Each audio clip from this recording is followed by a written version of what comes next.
तसं झालं की महाराज तिथं. हो, सगळे लोक किलबिल करायला लागले, शांतता सगळीकडं.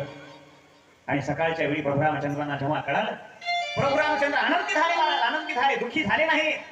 अरे रामायण आपल्याला काय शिकवतं? माझं ते माझं नाही, भावाचं ते माझं, माझं ते भावाचं. अशा प्रकारची संकल्पना ज्याच्यातून आपल्याला मिळते ते रामायण आहे, रामायण. म्हणून माझा प्रभू रामचंद्र आज अयोध्येमध्ये प्रस्थापित होत आहे. प्रभू रामचंद्र भगवान की. आणि विश्वामध्ये असं मंदिर नाही, आज अयोध्येमध्ये आपल्या प्रभू रामचंद्राचं मंदिर होत आहे. टाळी वाजवायला. कधीपासून भारत स्वतंत्र झाला, कित्येक दिवस या स्वातंत्र्याच्या लढ्यामध्ये, प्रभू रामचंद्राच्या लढ्यामध्ये अनेक आमचे हिंदू त्या ठिकाणी मारल्या गेले, तरी सुद्धा मंदिर झालं नाही. आपण भाग्यवान आहोत. आपण असताना आपल्या डोळ्याच्या देखत प्रभू रामचंद्राचं भव्य दिव्य मंदिर अयोध्येमध्ये होत आहे. किती भाग्यवान आहोत आपण.